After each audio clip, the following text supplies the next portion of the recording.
अस्सलामु अलैकुम वरहमतुल्लाहि वबरकातुहू। खैर से हैं तमाम अहबाब, उम्मीद इंशाअल्लाह बखैर होंगे और मेरी दुआ यही है कि अल्लाह तबारक व तआला आपको आफियत के साथ में रखे। मोहतरम हज़रात, मज़ा आ गया। ऐसा नुस्खा आप हज़रात के सामने पेश करने वाला हूँ जिसको आप सुनकर दंग रह जाएंगे। बहुत सारी ख्वातीन, हमारी माँ बहनें ये सोचती हैं कि हम किसी भी तरह से गोरी हो जाएं, हमारा जो चेहरा है वो दमक जाए, चमक जाए, इसमें रोशनी पैदा हो जाए।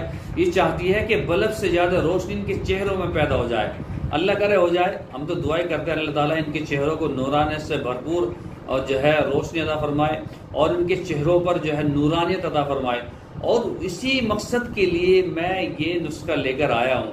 बिल्कुल छोटी सी चीज़ है, अगर उसको इस्तेमाल करेंगे हमारी माएँ बहनें तो मैं कहता हूं कि हो सकता है मेरे इस बताने से आपको फायदा हो जाए। तो चलिए मैं आप हजरात को बतलाता हूं करना क्या है। आप तो एक तो सब्सक्राइब करना है, अगर आप नए हैं तो सब्सक्राइब कर लीजिए और बेल आइकन को दबाइए ताकि ज़रूर भी ज़रूर आप तक जो है वो नोटिफिकेशन के ज़रिए आप तक मैसेज पहुंचता रहे, पता चलता रहे जब भी हम कोई वीडियो घेरें तो आपको खबर हो कि हकीम जी ने कोई वीडियो घेरी है और कोई नुस्खा हमारे लिए बतलाया है, तो आपको मालूम होता रहे।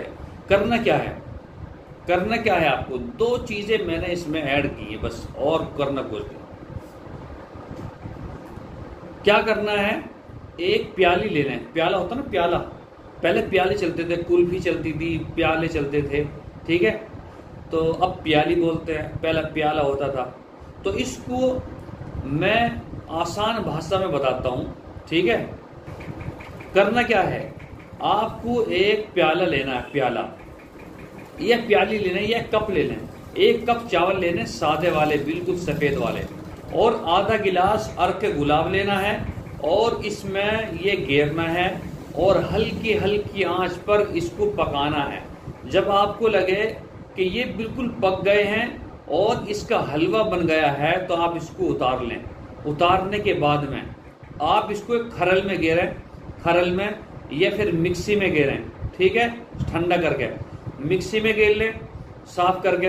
और उसमें फेस वाश घेरना है आपको, हर्बल का हरा वाला एक फेस वाश छोटा वाला जो आता है वो उसमें बिल्कुल खाली कर देना है, इसमें घेर देना है और इसका बिल्कुल बाकायदा मिक्स करना है इसको बढ़िया करके। चटनी सी बनानी, बिल्कुल ये ऐसा बनाना है आपको जैसा मरहम होता है, बिल्कुल मुलायम हलवा सा। उसके बाद में फिर आपको 10-12 बादाम लेने हैं। बादाम को बिल्कुल अलग पीसना है। पीसने के बाद में इसका पाउडर लें और इसके ऊपर छिड़क दें। क्या कर दें, इसके ऊपर छिड़क दें और छिड़कने के बाद इसको छोड़ दें। रात को सोते वक्त आप इसको जो है लगाकर सो जाएं। अगर आपको ये दिक्कत, इसमें दिक्कत महसूस हो तो रात को लगाने में, तो आप ऐसा करें, सुबह को जब आप अपने चेहरे को धोएंगे तो कम से कम धोने से 15 मिनट पहले चेहरे पे लगा लें साफ करके चेहरे को, और 15 मिनट के बाद में आप चेहरे को धो लें। तो इंशाल्लाह उसके बाद में देखना आपका चेहरा साफ सुथरा हो जाएगा, चमक जाएगा। इसमें जो है इंशाल्लाह सुम्मा इंशाल्लाह रौनक पैदा हो जाएगी, ठीक है। इंशाल्लाह इस नुस्खे को आजमाओ, और बहुत लोगों ने आजमाया है, बहुत ही शानदार नुस्खा है। अगर आपने कर लिया ना तो याद करेंगे इंशाल्लाह, ठीक है। दुआओं की दरख्वास्त है। अस्सलामु अलैकुम वरहमतुल्लाहि वबरकातुहू।